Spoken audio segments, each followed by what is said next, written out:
What's going on? It's your boy Sermon at Sermon's Domain on Twitter. Welcome to the month of November. By now, you are aware that every month I do most anticipated albums. So, without further ado, let's get into it. The first album on our list is Common, Black America Again. It comes out on November 4th, this upcoming Friday, and he's put out at least like 3, 4, 5 singles.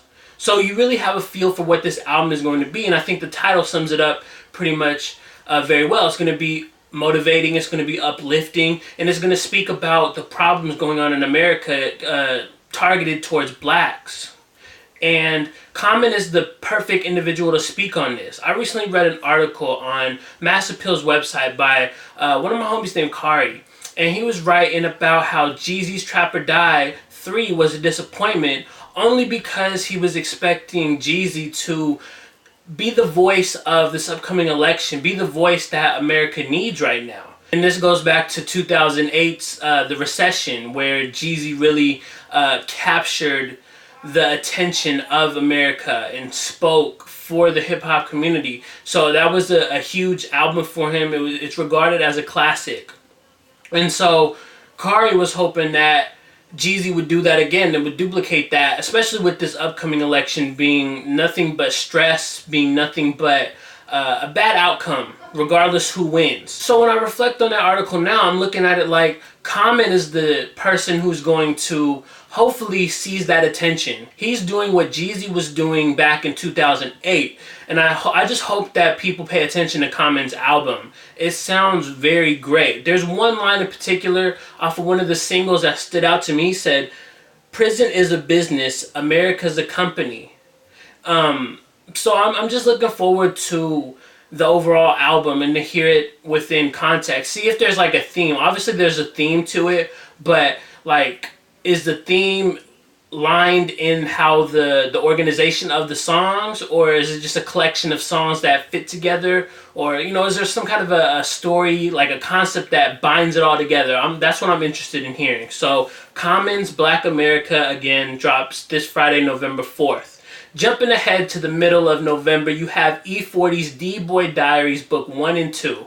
Really hope there's no surprise albums coming out on November 18th, because E40 is about to give us 42. Scratch that. 44 if you get the iTunes version. If you get the physical copies, then you're getting 42. But if you buy it on iTunes, you're getting 44 songs total. That is like 2+ hours of music right there. And E40 always packs on as many songs as possible. So you're getting like an hour plus each album. So you're going to have like 2.5 hours of music from E40. And I think doing a review on that is going to be very hellacious, because all that time that you're spending to listen and just getting through one listen of both albums is going to take you a long time. So I'm really hoping that the focus can be on E40 for the 18th. And like I said, with E40, he's always working, he's always grinding. So I think you know what to expect. He's not going to stray far from his formula. His formula is putting out a lot of music to satisfy his fans and sticking to a formula, a sound that's worked for him since he really started putting out double albums back in 2008, 2009 is when he did the first ones. So E40 D-Boy Diaries Book 1 and 2 coming out November 18th. Jumping ahead, you have 2 albums coming out on November 25th. The first one is from an artist named Black. His debut album is titled Free Black. And if you don't know who he is a very talented yet mysterious R&B singer from Atlanta. He's managed by the same team that brought you Rari a couple years ago. And his big claim to fame, Black's big claim to fame, has been the fact that he's able to get on these Apple Music playlists and sort of cheat the system in a sense. Like, here's how it works.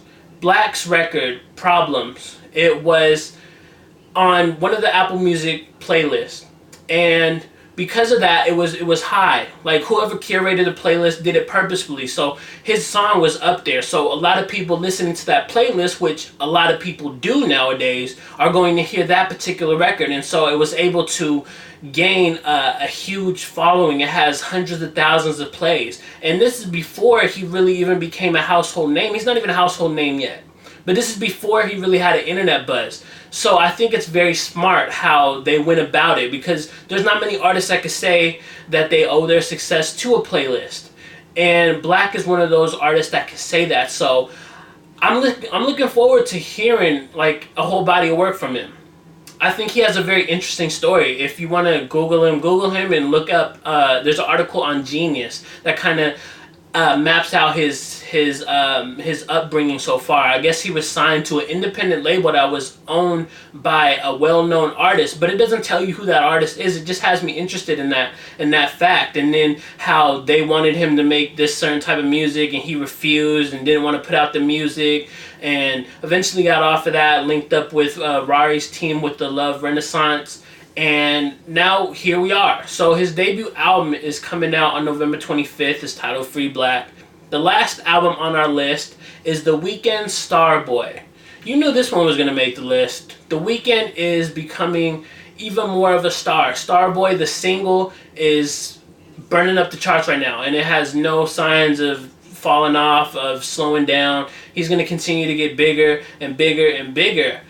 He's going on a big arena tour next year. So with The Weeknd's upcoming album, I'm just looking for... what am I looking for with this album? I think I want to hear something that's on the level of Beauty Behind the Madness in terms of a story. I felt like there was two narratives going on with Beauty Behind the Madness. And so I really liked that. And I like the music too. The music was good. I think The Weeknd has really found his footing. The Weeknd has found a way to do the mainstream without selling out. Sure, he's moved on from the drug-inspired tunes that really put him on with House of Balloons and the whole trilogy series in general, but I think it was a natural evolution for him, and just to see where he's at now is incredible. So I'm looking forward to hearing Starboy, the album, and just hearing what he has to say, where he's going to take it. You look at the music videos, and the music videos kind of tell a story, so I'm thinking that the album will continue that story in some way, shape, or form. You got to really decode it. So those are the 4 albums that are coming out in November. Again, not limited to these 4, but these are the 4 with release dates that seem like they're going to drop, no pushbacks. And a lot of releases nowadays, you only get like 2 weeks promotion of notice. Big Sean could announce an album tomorrow and it'll be out in 2 weeks or something of that nature. So I can only comment on what has a release date. So just a little recap: Common, Black America, again November 4th. E40, D-Boy Diaries, Book 1 and 2, November 18th. And on November 25th, you're getting The Weeknd's Starboy and Black's Free Black. So let me know what you think about these upcoming albums. If there's any others that you're anticipating that I didn't talk about in this video, let me know in the comment section below. And then like the video, subscribe to the channel if you're not already, share the video. Follow me on Twitter at SermonsDomain. And as always, thank you for your time. I appreciate you for watching. And until next time, peace.